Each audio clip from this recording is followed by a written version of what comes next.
Materi yang akan kelompok kami bahas adalah yang pertama, term of purchase, yang kedua ada term of sales, dan yang ketiga ada free cost. Term of purchase. Seperti yang kita tahu, transaksi pembelian barang dagang merupakan kegiatan membeli barang dari pihak lain baik toko, perorangan, maupun perusahaan. Transaksi pembelian barang dagang dibagi menjadi dua bagian, yaitu transaksi pembelian barang dagang secara tunai dan transaksi pembelian barang dagang secara kredit. Syarat pembayaran adalah perjanjian antara penjual dan pembeli atas pembayaran barang dagang yang dibeli. Syarat pembayaran berkaitan dengan potongan tunai, jangka waktu pembayaran, dan jumlah potongan yang diberikan. Pada prinsipnya, pembayaran pada transaksi pembelian dapat dilakukan dengan cara yang pertama, tunai atau cash, artinya pembayaran dilakukan pada saat barang diserahkan penjual kepada pembeli. Transaksi ini dikenal dengan transaksi pembelian secara tunai. Contohnya, pembelian barang dagangan seharga 12 juta rupiah dibayar secara tunai. Yang kedua adalah kredit atau term of payment. Artinya, pembayaran dilakukan beberapa waktu setelah barang diserahkan berdasarkan jangka waktu yang telah ditentukan oleh penjual. Transaksi ini disebut transaksi pembelian kredit. Contohnya, PD Maju menerima faktur nomor 121 dari PD Makmur untuk barang seharga 12 juta rupiah dengan syarat pembayaran N-30. Term of payment. Jangka waktu pembayaran biasanya dinyatakan dalam faktur dengan istilah sebagai berikut. Yang pertama ada N-30. Syarat pembayaran seperti ini dapat diartikan bahwa pembayaran paling lambat adalah 30 hari setelah pembelian barang dagang dan tanpa pemberian diskon pembelian. Yang kedua ada N-45. Syarat pembayaran seperti ini dapat diartikan bahwa pembayaran paling lambat adalah 45 hari setelah pembelian barang dagang dan tanpa pemberian diskon pembelian. Yang ketiga ada N-60, yaitu syarat pembayaran seperti ini dapat diartikan bahwa pembayaran paling lambat adalah 60 hari setelah pembelian barang dagang dan tanpa pemberian diskon pembelian. Contohnya, pada 12 Juli, PD Muara Jaya melakukan pembelian barang dagang dari PD Sinar Jaya seharga 3 juta dengan nomor faktur S301 dan syarat pembayaran N-45. Lalu pada tanggal 22 Juli, PD Muara Jaya membayar faktur dengan nomor faktur S301 tanggal 12 Juli kepada PD Sinar Jaya. Pencatatan pada jurnal yang harus dilakukan PD Muara Jaya adalah 12 Juli purchase discount pada akun payable sebesar 3 juta rupiah dan pada tanggal 22 Juli adalah akun payable pada cash sebesar 3 juta rupiah. Yang keempat, ada 2/10 N-30. Dua di sini menunjukkan persentase diskon yang ditawarkan oleh penjual. 10 di sini menunjukkan jumlah hari dari tanggal faktur di mana pembeli harus membayar faktur dalam waktu 10 hari untuk menerima diskon. N-30 merupakan perhitungan jika pembeli tidak membayar jumlah penuh faktur dalam 10 hari sebagai syarat diskon, maka jumlah pembayaran bersih yang harus dibayar jatuh tempo dalam waktu 30 hari setelah tanggal faktur penjualan. Contohnya, pada 19 Oktober, PD Indo Lestari menerima faktur dengan nomor 80 dari PD Metro sebesar 10 juta rupiah dengan syarat pembayaran 2/10 N-30. Dan pada tanggal 27 Oktober, PD Indo Lestari melakukan pembayaran atas faktur dengan nomor 80 pada tanggal 19 Oktober kepada PD Metro. Pencatatan pada jurnal yang harus dilakukan oleh PD Indo Lestari adalah pada tanggal 19 Oktober, purchase pada akun payable sebesar 10 juta rupiah, dan pada tanggal 27 Oktober adalah akun payable pada purchase diskon dan cash. Di sini, PD Indo Lestari mendapatkan purchase diskon sebesar 200.000 yang didapat dari 2% dikali 10 juta, sehingga PD Indo Lestari hanya akan membayar sebesar 9.800.000. Yang kelima ada EOM atau end of month. Pembayaran harus dilakukan pada akhir bulan berjalan. Dengan kata lain, Tanggal berapapun proses pembelian dilakukan, maka pelunasan pembayaran memiliki jatuh tempo di akhir bulan. Contohnya, pembelian dilakukan pada tanggal 23 Januari 2020, maka tenggang waktu pembayaran adalah pada tanggal 31 Januari 2020 dengan jumlah pembayaran penuh tanpa aturan potongan. Yang keenam, ada N-10 artinya pembayaran harus dilakukan paling lambat 10 hari setelah akhir bulan dan tidak ada potongan. Contohnya, pembelian pada tanggal 15 Januari 2020 senilai 10 juta, maka pelunasan pembayaran dilakukan paling lama pada 10 hari setelah akhir bulan bersangkutan, yaitu pada tanggal 10 Februari 2020. Oke, untuk materi yang selanjutnya adalah terms of sales atau syarat-syarat penjualan. Ada dua pokok bahasan yang akan dibahas, yaitu retur dan potongan penjualan serta diskon penjualan. Langsung saja untuk materi yang pertama, itu ada sales returns and allowances atau retur dan potongan penjualan. Merupakan transaksi di mana penjual menerima kembali barang yang diretur dari pembeli dan penjual itu memberikan pengurangan harga pembelian atau potongan sehingga pembeli dapat menyimpan barang dagangan tersebut dengan asumsi bahwa barang yang diretur tadi tidak rusak. Nah, untuk pencatatannya, jika dengan metode periodik, maka penjual cukup mendebit account sales returns and allowances dan mengkredit account receivable. Sedangkan jika menggunakan metode perpetual, maka jurnal yang sebelumnya tadi diikuti dengan jurnal khusus, yaitu dengan mendebit account merchandise inventory dan mengkredit account cost of goods sold. Nah, karena asumsinya tadi barangnya tidak rusak dan disimpan oleh pembeli, maka penjual mencatat merchandise inventory dan cost of goods sold itu sesuai dengan biaya perolehannya. Berbeda ketika pembeli itu meretur barang yang rusak atau cacat, maka perusahaan akan mencatat persediaan dan beban pokok penjualan atau merchandise inventory dan cost of goods sold tadi sesuai dengan nilai barang yang diretur, bukan biaya perolehannya. Materi yang selanjutnya itu ada sales discount atau potongan penjualan. Sales discount adalah potongan yang diberikan oleh penjual kepada pelanggan untuk pembayaran tepat waktu atas penjualan barang dagang. Nah, dalam melakukan penjualan itu kan penjual memberikan syarat-syarat tertentu atau yang biasa disebut dengan termin. Nah, dalam termin itu biasanya termuat 3 hal, yaitu besarnya potongan harga atau diskon, masa tenggang untuk mendapatkan diskon tersebut, dan masa tenggang untuk pelunasan utang tanpa adanya potongan harga. Sebenarnya jenis-jenisnya hampir sama dengan syarat pembelian. Yang pertama ada syarat N/30, N/45, dan N/60. Nah, angka 30, 45, dan 60 ini menunjukkan batas waktu pembayaran atas penjualan kredit yang terhitung setelah penjualan kredit dilakukan tanpa adanya potongan harga. Jadi dalam termin ini, penjual tidak memberikan syarat yang berhubungan dengan diskon, hanya batas waktu pembayaran saja. Contohnya, tanggal 1 Januari, Lea Company menjual barang dagang secara kredit sebesar 3.000 kepada West Company dengan termin N/30. Artinya, West Company itu harus melunasi pembayarannya paling lambat 30 hari setelah tanggal 1 atau tanggal 31 Januari tanpa adanya potongan harga. Selanjutnya ada syarat 2/10 N/30.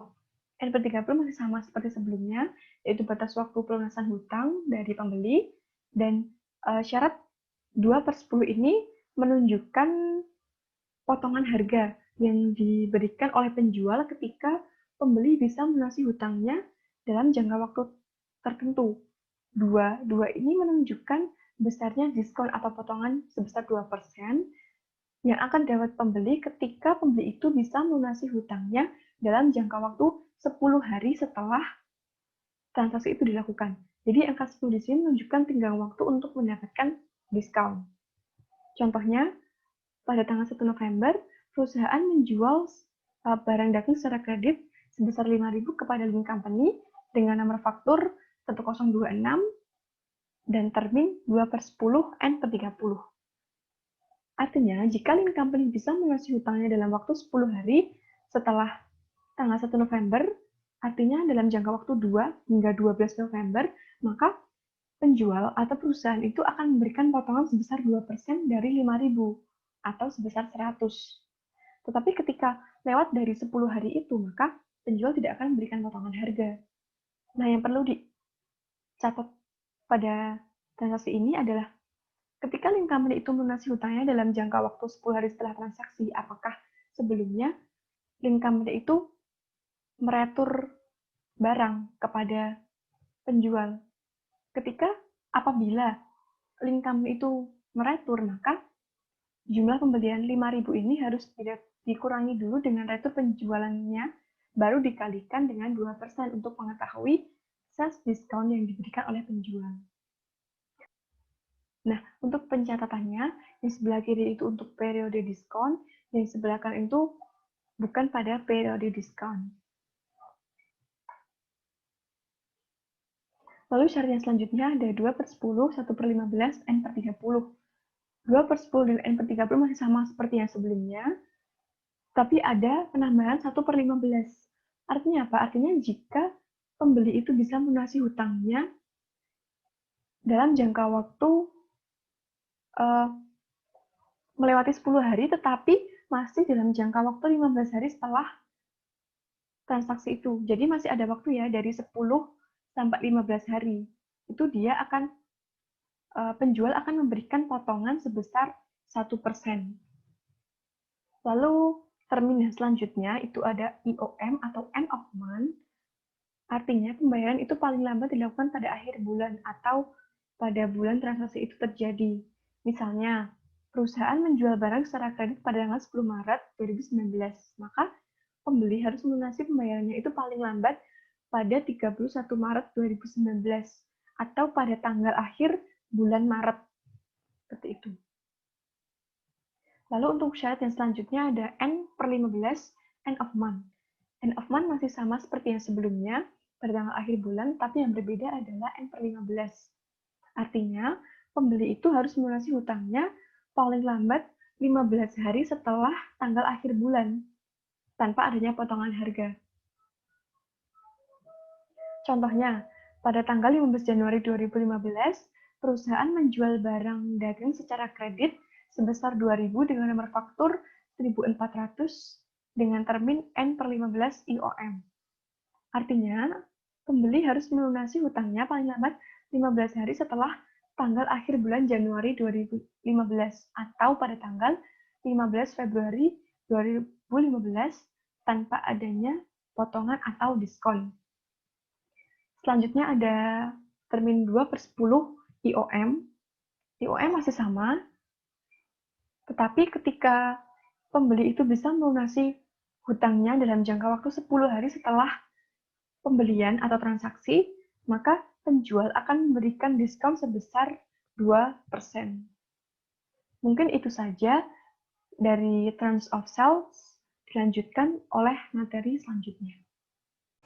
Freight cost bisa disebut sebagai ongkos kirim, beban angkut, beban penjualan, biaya pengiriman, atau yang lainnya.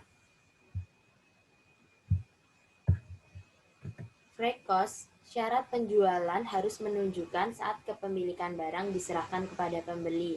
Titik ini menentukan pihak manapun, pembeli atau penjual, yang harus membayar ongkos kirim, transportation cost. Kepemilikan barang dapat beralih kepada pembeli saat penjual mengirim barang ke perusahaan pengangkutan atau ekspedisi. Penyerahan kepemilikan juga menentukan apakah pembeli atau penjual yang harus membayar biaya-biaya lain seperti biaya asuransi saat barang dalam perjalanan. Beban angkut atau freight cost dan mekanisme pengiriman ada dua, yaitu yang pertama free on board shipping point, yang kedua free on board destination. Mari kita bahas satu persatu. Yang pertama, free on board shipping point atau biasa disebut sebagai FOB shipping point adalah transaksi penjualan barang dagang di mana penyerahan hak kepemilikan atas barang tersebut dilakukan di gudang pembeli. Jadi, seluruh beban pengiriman barang dagang dari gudang penjual sampai gudang pembeli menjadi tanggungan si pembeli. Syarat pembayaran untuk FOB shipping point, ongkos kirim barang dari gudang penjual ke gudang pembeli, seluruh biaya akan ditanggung oleh pihak pembeli, sehingga kepemilikan sudah menjadi hak pembeli dari tempat penjual. Maksudnya, pada saat terjadi transaksi pembelian barang dari penjual, tetapi barang terkait sedang dalam perjalanan menuju tempat pembeli, barang dalam perjalanan tersebut merupakan barang milik pembeli, walaupun nanti saat tutup buku barang tersebut belum didapatkan, tetapi harus sudah dicatat sebagai persediaan. Yang kedua, yaitu FOB destination adalah transaksi penjualan barang dagang di mana penyerahan hak kepemilikan atas barang dagang tersebut dilakukan di gudang penjual. Jadi seluruh beban pengiriman barang dagang dari gudang penjual sampai gudang pembeli menjadi tanggungan si penjual. Syarat pembayaran untuk FOB destination, ongkos kirim barang dari gudang penjual ke gudang pembeli yang bertanggung jawab yaitu pihak penjual. Artinya, kepemilikan menjadi hak pembeli pada saat sudah di tempat pembeli. Maksudnya ialah saat terjadi transaksi pembelian, lalu barang tersebut masih dalam perjalanan ke tempat pembeli, barang tersebut masihlah hak penjual. Tetapi pada saat akhir tahun barang tersebut belum diterima, yang artinya nilai dari barang tersebut tidak bisa dimasukkan menjadi persediaan oleh perusahaan pembeli pada neraca akhir tahun. Sebagai contohnya, kita bisa lihat PT Kar Abadi menjual mobil secara tunai sebesar 120 juta dengan HPP sebesar 90 juta. Biaya pengiriman barang tersebut adalah 4 juta. Buatlah jurnal metode periodik dan perpetual antara penjual dan pembeli, serta jika menggunakan FOB shipping point dan FOB destination. Kita pakai jurnal FOB shipping point terlebih dahulu.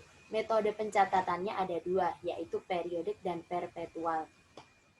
Di sisi penjual, kas debit 120 juta dan penjualan kredit 120 juta. Di sisi pembeli, pembelian 120 juta debit, beban angkut 4 juta debit, dan kas di kredit 124 juta.